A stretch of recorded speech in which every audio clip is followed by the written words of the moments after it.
Welcome to the forecast. To my right, we have AP18 and Alex. How you doing? Hello, everybody. And to my left, GW himself, Garrett. How you doing? Doing good. It's the Wednesday Comics Forecast. My name is Marvin, telling you the comics coming out this week, the 19th, 2018. Yes, I wanted to say it slowly, sir, but you can hear it. 12/19/2018. It is 1 week before Christmas. Actually, 6 days. 1 day shy.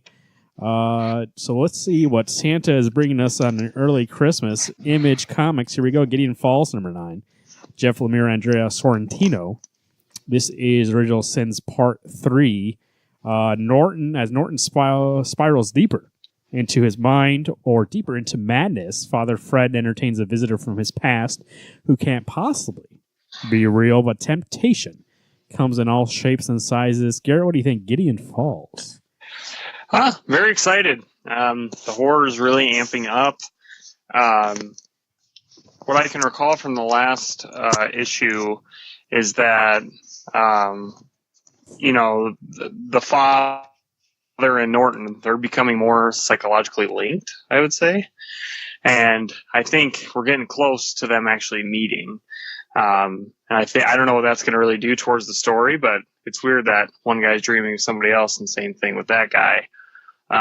Someone they've never met before. So it'll be kind of cool to see how that plays out in this horror mystery, basically. But yeah, I'm looking forward to it. All right, there we go. New image number 1, hardcore number 1. That's Annie Diggle on Alessandro Vettini, cover by Dan Pastorian. Series premiere. Imagine being able to take over the body of anyone on Earth. Sounds crazy. Not for Agent Drake in the hardcore program. They can turn any person into a human drone to get to targets that normally soldiers can't. Drake is the best soldiers hardcore has to offer, but when he gets stranded in a body with only 72 hours to discover who's hijacked the program, he'll have to pull out the stops against the enemy, who could literally be anyone. From the creative minds of Robert Kirkman and Mark Silvestri, and presented by Andy Diggle and Lestro Vettini, come a new Skybound original that shows you how to save the world without getting your hands dirty. So there's new image number 1. It actually sounds like a pretty unique concept. So there we go. Middle West number 2, Scotty Young, Jorge Corona, stowaways as Abel and Fox tumble out of Farmington. They must quickly land on their feet. The protection of home are gone, and they find themselves in a hungry, wild new world. Alex, Middle West number 2. You said you enjoyed the first issue, right? I loved issue 1. That was an eye-opening issue. The art was spectacular. The concept had a lighthearted feel to it with vibrant colors, and yet had a hard-hitting home-like story with a father and a son. I'm excited for issue 2. This is one of those books that I hope lives up to my hype in my head. I think Scotty Young really knows how to lay a story out in issue 1 for me. I'm just kind of hoping that we keep with that vibe, and that he knows how to expand a world, which I think he knows how to. So I'm on this book for the long run. And that art is, wow, super good. Here we go. We're going to go on an Alex run real quick. Rumble number 10. This is John Akurta and David Rubin. Alex, how's Rumble been? I actually am caught up on this one. Actually really good. That Rubin art is spectacular. The story is actually really interesting. We just got to what Dan calls him Rat. That's one way to call him. The Scarecrow actually goes to this island that lets him turn into a human, or what he used to look like. He's super strong, and our main character goes, "This isn't who I am right now. I'm not this. I want to be what I'm supposed to be." And so we get back on this boat. He's back to being a Scarecrow. It's excellent. And like I said, that Rubin art. This is one of those books. I think if you had the first run, you're almost missing out if you're not getting the second one, because it actually gives you more of a in-depth character look, at least at our main character, the Scarecrow. There you go. This Rumble number 1. Here we go. IDW Publishing. This is Team Tiango, number 89. Tom Waltz, Kevin Eastman, Dave Watcher. Alex, Christmas issue. What do you think? I love the Turtle Christmas issues. A lot of the time it deals with family, and that's actually what I think the TMNT ongoing will be. This one, I don't know what to expect. Obviously, this is a series that has already been 90% complete. So I'm guessing either this is an added on issue or maybe not. Maybe this really is just how the book came out. Urban Legends has been spectacular. I love this book, and it's one of those, what would the Turtles be like if they weren't held back by making it lighthearted? There's some gritty stuff in this book, and I think that's the way I want to see my Turtles sometimes. I want to see them go through hard things, painful things, and they don't always escape with their faces intact. Did you just move on to Urban Legends? I'm not there yet. Oh, shit. I went the ongoing. Sorry. I skipped to Urban Legends. Oh, okay. Well, now I'll go back. Now I'll go back on to he's ongoing. talking about TMNT Urban Legends number 8. That's Gary Carlson and Frank Fosco. But the ongoing, what do you think? Christmas issue? Oh, like I said, I love the Christmas issues.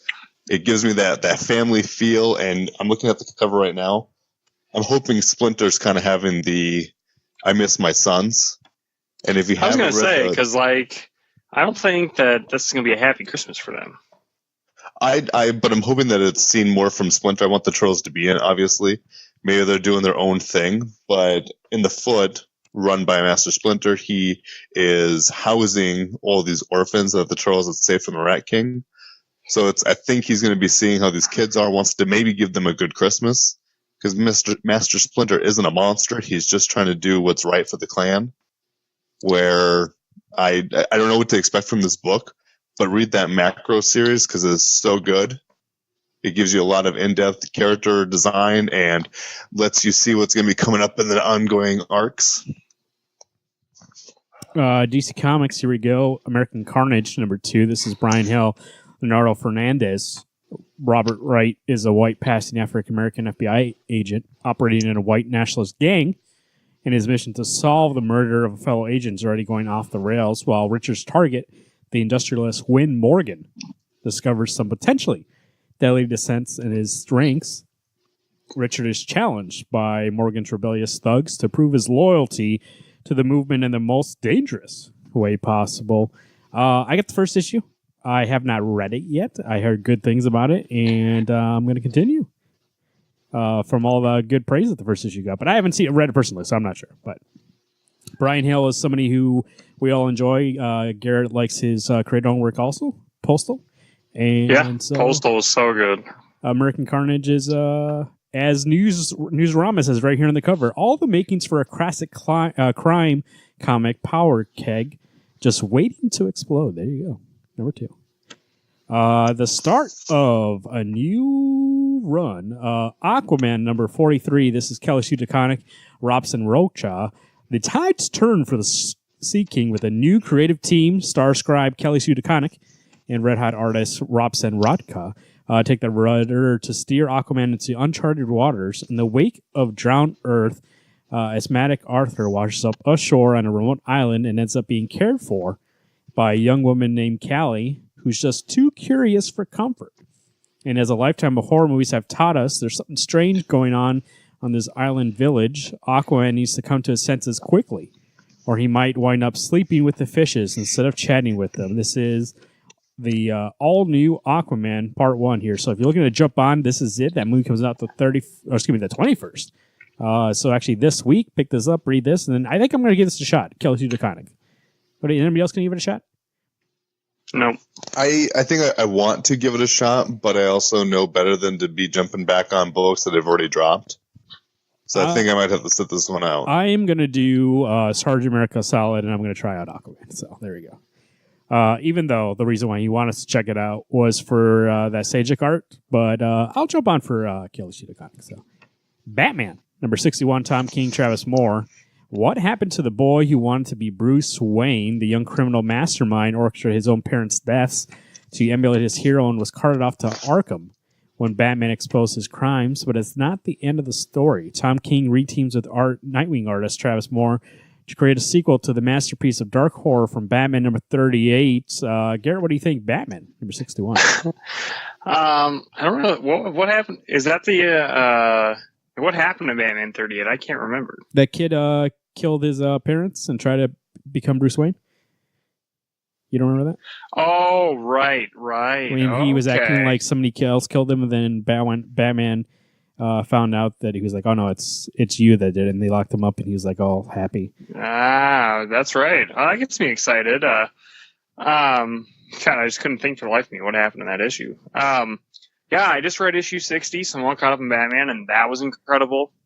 I think this is just kind of giving us more character development of Bruce. Having to deal with, well, obviously a copycat. But Travis Moore, I think, is a really great artist. He's not really spoken of that much, but I think that he's definitely some talent to watch out for, and I think there's going to be a fun flashback issue for sure. Speaking of Catwoman, number 6, this is Joel Jones. Alex, what do you think? Catwoman number 6?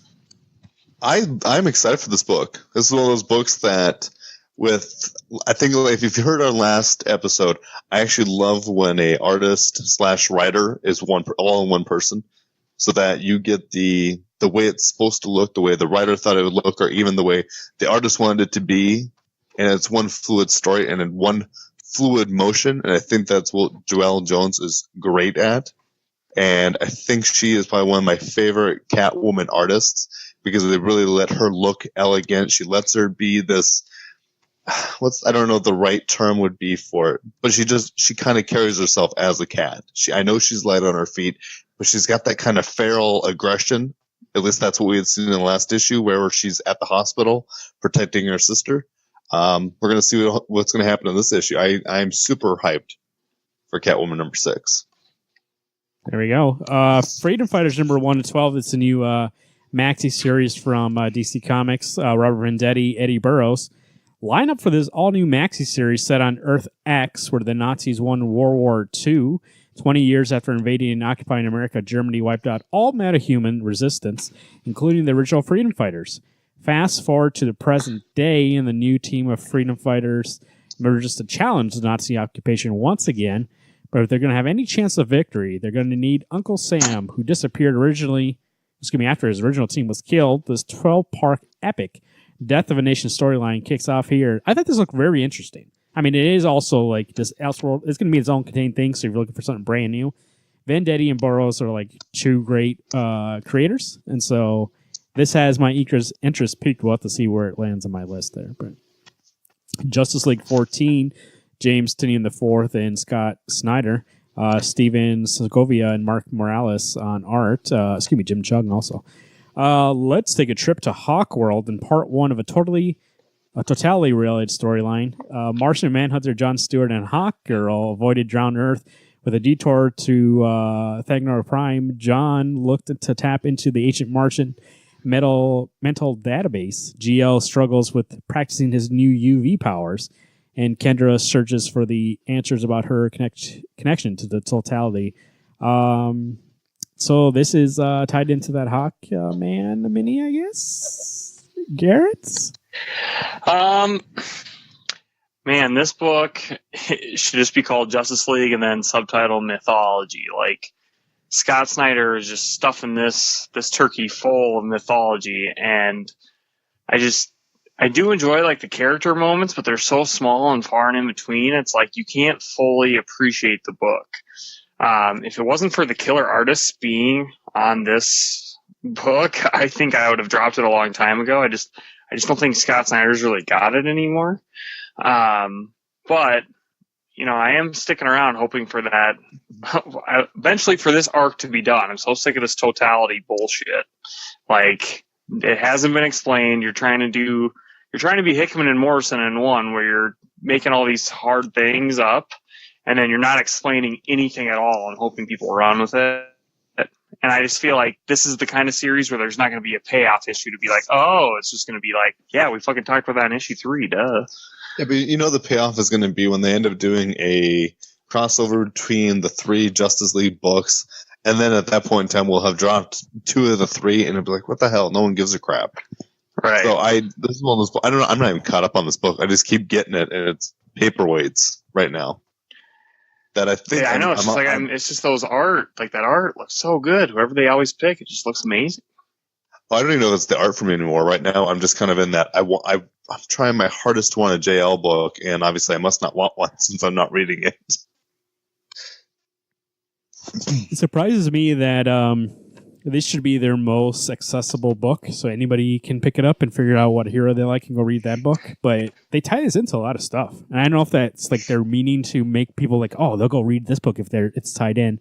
It's like, no, why don't you just contain stories that are like short and sweet and like, I don't know. I'm not reading the book. I don't know how it's going right now. Obviously, you two don't enjoy it, but we'll see. I don't know. I mean, maybe I should drop it because, like, it's just, I don't know. Things happen. I don't know. I think it's one of those things that you and I just need to come together and go, okay, if I'm dropping it, you drop it, or if you drop it, I drop it, because no one cares. I was getting it for the fact that it had Legion of Doom, and that really excited me. But then after Batman got, broken in half and then cut in two, and now he lives in a little machine, who gives a crap? And it got tied into Drowned Earth and got tied into Witching Hour, got tied into this other stuff. It's like, this isn't its own book. So Nightwing number 55, Scott Lobdell, Travis Moore. Alex, what do you think? Nightwing, Scarecrow looks like he's going to be in this issue. Garrett, this is a you book, not me. Oh, you don't get it? I thought you still got it. Nightwing is really amping up. There's a lot more going on in what's the town that Nightwing hangs out in? Bloodhaven? Bloodhaven, there you go. Things are really amping up there with, Rick Grayson kind of trying to fight being Dick Grayson, while the cops are taking up his mantle all over the city and trying to be Nightwing. But for some reason, Rick is being pulled into it all. Like, he just can't keep himself away, and he's having more and more flashbacks of being Dick Grayson. So this is really, it's really amping up. The first couple issues were slow, but I think, what is this, issue 55? I don't know, maybe by issue 60 or something, we'll have a close resemblance to the Dick Grayson that we've known from the past. Yeah, I mean, it's hard to say a lot about it because not a lot's happened except for the cops taking over the Nightwing outfits. But I think that eventually, before long, we're going to have a storyline where Dick Grayson comes back completely. Avengers. Amazing Spider-Man number 12, this Marvel Comics. Alex, what do you think? Nick Spencer, Ron Otley's back in the book. How's it going? Last one I've read, I think, was issue 8 or 9. And it's been really good. I've actually fallen behind. I've been playing a lot more Spider-Man. So, flipping around town, it makes it hard to read. I got to fight some crime. So I actually couldn't tell you if this book is still good. I assume it's still good. Guest host, hashtag guest host number 1. Of course, says it's amazing. So who knows? Could be good, could be garbage. Captain America number 6, Ta-Nehisi Coates, Lionel Francis Yu. Winter in America concludes with a shocking turn of events that will send the Star-Spangled Avengers life into a sudden dramatic tailspin you won't see coming. Garrett, here we go. Captain America's finally here. Yeah, I mean, I wish that Captain America was following the publication schedule that Black Panther was, because I feel like we've been getting a lot of Black Panther issues lately, which has been awesome. Cap, I feel like it's been a while since the last issue came out, and it's because of how good it is and how great the art has been. So, we got a little hint at who the new villain is going to be in this story. It's very exciting. I think if you like, for the most part, the 1940s version of Captain America, one of his, I just don't want to spoil it too much, but something from his past is coming back into the fold, and it's going to be very exciting how it unfolds into the story, because I didn't see it coming. I got blindsided. I was like, holy shit. Like, it just made this book even better than I thought it was going to be. Dead Man Logan, number 2. This is Ed Brisson and Mike Henderson. Alex, you getting this book? I get it, but I haven't read issue 1. Hey, Garrett, question for you. Does the L in Logan's issue 1, is that red slowly creeping down the page? Yep. That's cool. I just noticed that too with the second issue. Garrett, how was it? I read issue 1. I think, when the story gets started, Like, you never know where it's going to end, and sometimes they don't always get to finish their story.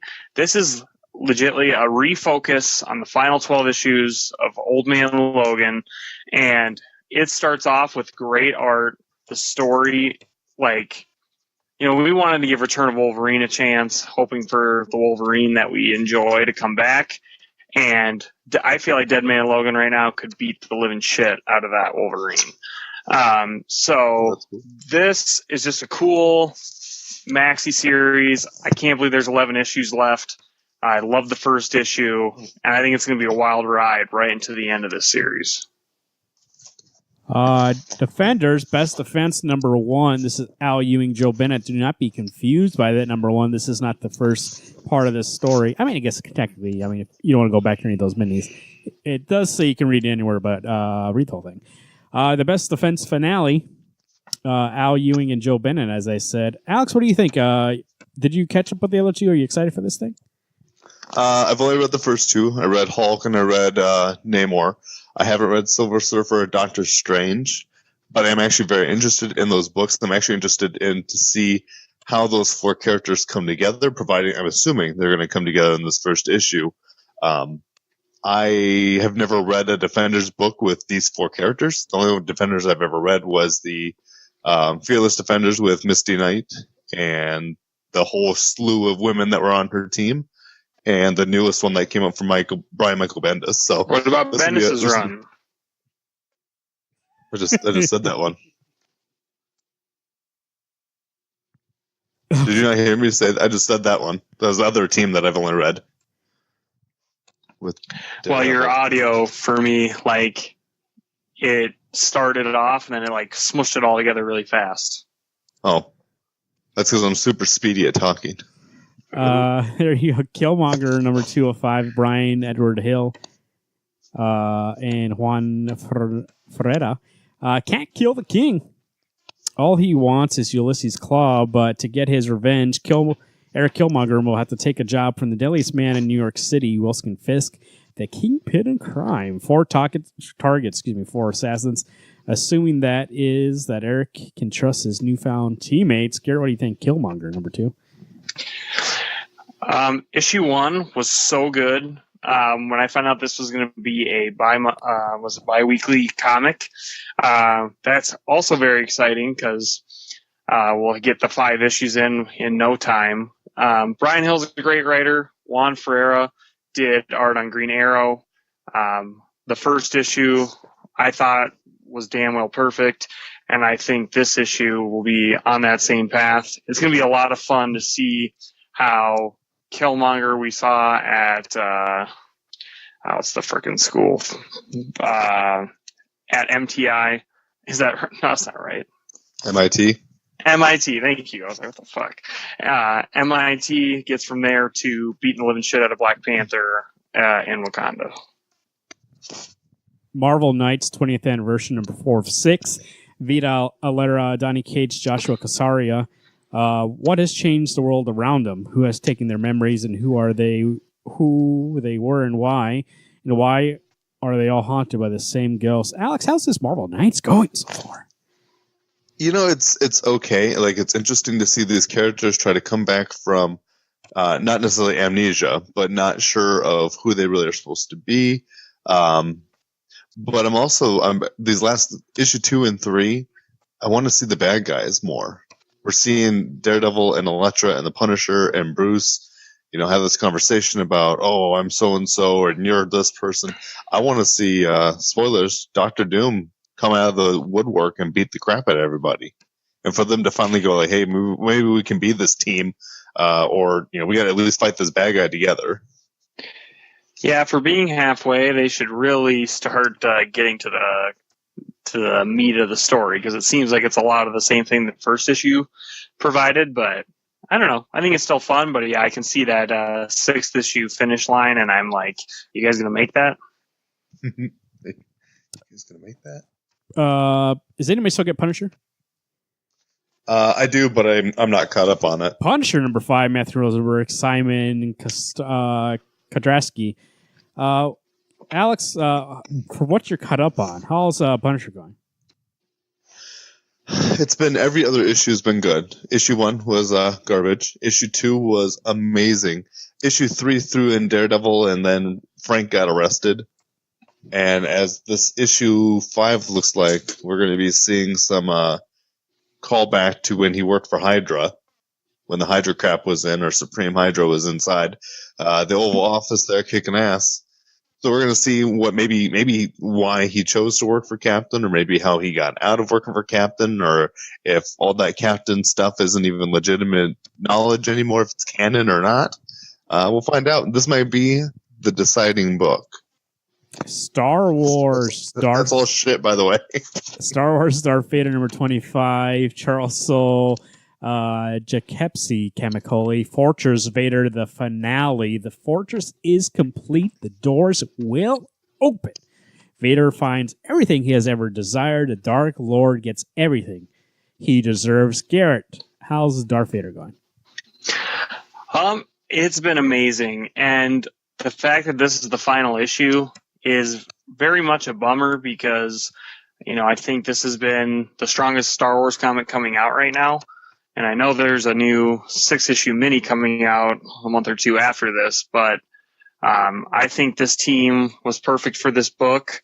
I think there's so much more that could be told through these creators, but it is very satisfying that we're getting the creation of the fortress that we saw in Rogue One. So I think this is going to be a very great issue. I think there's going to be some beautiful art. And some great one-page panels like that cover will look. I think it's all going to look really great, and it's just going to keep me excited for whatever's to come for Darth Vader in the future. West Coast Avengers is number 6. Kelly Thompson, Danielle D. Nuccio. City of Evils continues. Alex, West Coast Avengers. What do you think? I got to give credit to this team. They keep putting this book out almost every 2 or 3 weeks. I haven't even had time to catch them on 4 and 5 yet because this book's coming out so fast. Holy crud. From what I've read, this book is spectacular. It finally feels like a team book that I want to be a part of. I think Kelly Thompson has found a way to keep me interested. I was a little nervous about her not writing just a Hawkeye, but writing a Hawkeye plus characters. This book is actually much better than I had anticipated, so way to go. Hopefully keep strong. Hopefully it's still strong. I'll know here in probably like a week or two when I start binge reading 400,000 books. Oh, here we go. Dynamite! James Bond 007 number 2, Greg Pak and Mark Lamy, Dave Johnson right there on the cover. The Odd Job epic continues by superstars Greg Pak and Mark Lamy. Somewhere in the world, a smuggler is trying to deliver a mysterious briefcase to the world's deadliest terrorist. 007 must find this case and his license to kill anyone that gets in his way. This is the story of a man who gets in his way. Garrett, what do you think? James Bond 007. I was worried that I was missing all the issues because it feels like it's been forever since issue 1 came out. This is a really fun book.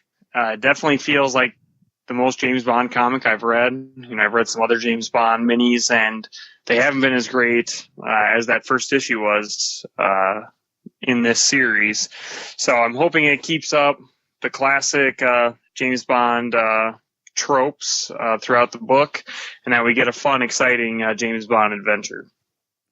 Here we go. Boom Studios, Black Badge number 5. It's Matt Kent, and Tyler Jenkins. With the summer over, the Badges return to school to maintain their cover as normal children, but this glimpse into everyday world forces them to confront a life in which they were never recruited. Black Badge number 5. Alex, what do we think? It's a good book. I don't know if this book is starting to feel like it may not be what I want. Like I loved issue 1 and issue 2 was fine. I don't know. This book just, I don't know if it's just something I'm not interested in, or what. I don't know. It kind of feels like Stranger Things, and I like that show. I'm just thinking of like 4 kids getting into weird ass messes, but I don't know if I really care. All right. Like I have issue 4. Yeah. But I haven't read issue 4, and literally it's sitting on my stack. I'm like, yeah, I guess I could look at it. Maybe I could read it. I'm getting old, guys. getting tired, getting It's burnt surprising out. to me because this book I really enjoy, and I don't know. It just seems like a different book. Like I'm surprised that you're saying that you find it being like very stale. I mean, that's your opinion, but I mean, I'm looking forward to this. Number 5, that cover looks great. Tyler Jenkins in that cover there. Speaking of something comes out every once in a while, Klaus and the Crying Snowman, number 1. This is Grant Morrison, Dan Mora. The best holiday tradition in comics returns in the next chapter of the epic Santa saga by visionary Grant Morrison and Eisner Award-nominated artist Dan Mora. Klaus has to help an absentee dad turn snowman, make amends before melting away for good, and probably before he's defeated by the pantheon of Norse gods and their minions, all in a day's work for Santa Claus. Garrett, what do we think? Santa Claus, is he coming to town? This is the most pumped I am out of all of December for a comic, is this one right here. Can you believe we've been reading this for 4 years? You know, we started with the 6-issue series, or 8-issue, I think it might have been. And then we've had a Christmas story every year, and now we have another one, and it's Dan Mora and Grant Morrison. I think that's the thing that I love the most about this book is every December I can look forward to a new issue of Klaus coming out. Claus, sorry, I would say Klaus. But you can tell that Klaus is a little older, and so I think, you know, we're going to see over time that he's growing older as each year goes by. But this story looks fun. A whole issue with Dan Mora, and let alone an 80-page story, well, hopefully 80 pages story with Dan Mora is going to look incredible. And I think Grant Morrison, this is his character. And I think if anyone can bring out the best of why we like this character, it's going to be him. So this one, I can guarantee is going to be one of the greatest comics of the year. Alex, what do you think? Santa Claus versus Norse gods, does that interest you? Oh, hell yeah. Right when you told me that he's going to fight the pantheon of gods, I was like, hell to the yeah. Cannot wait to read this book. I agree with Garrett, and I would think I'd even speak for you, Marvin. This is one of our most anticipated books for this week. You know, you say Grant Morrison, I'm there. Of course. Everybody, you talk about snowmen, I'm there. Next week, we're doing our best series of 2018, but this week, on this week's show, you'll hear our annual Christmas party, and we will be reviewing one book, and that is Klaus, because we got to talk about its tradition. And so we will be talking about that and also having some Christmas shenanigans while we eat a little Christmas dinner, have some drinks, and talk to our friend Steven once again. So tune into that on Sunday. Mighty Morphin Power Rangers number 34. This is Margaret Bennett, Ryan Ferreira, Simone Di Mio, and Bachan. Jamal Campbell, on that cover. As dark forces coalesce around the new team of Power Rangers, they're confronted by the sinister enemy who's been secretly plotting their downfall, and that is the entire universe. Garrett, what do you think? Mighty Morphin Power Rangers. This book isn't as good as Go-Go Power Rangers. This is kind of the after effects of the Shattered Grid storyline. I think it's the 3rd or 4th issue post that series. And basically, there's a hodgepodge of different generations of Power Rangers working together on a team in what will be Terra Nova from Power Rangers Lost Galaxy. It is good, but I think they're just focusing more on hey, this team's really cool because it's got people from different generations instead of there actually being a plot. So that kind of worries me, but the art is good, and I think the character development, because of that aspect, is a lot better, but the plot is just not that dense. But I'm excited for it because it's got the Magna Defender, who's the best Power Ranger of them all. I think they needed to change the title of that book, though, because Mighty Morphin Power Rangers as a title is misleading. As a person who grew up on Mighty Morphin, I would expect to see Billy, Kimberly, Jason, Trini, and Zach. I don't want to see a hodgepodge team, which, that's an exciting concept, but I think I would have just changed the name to Power Rangers.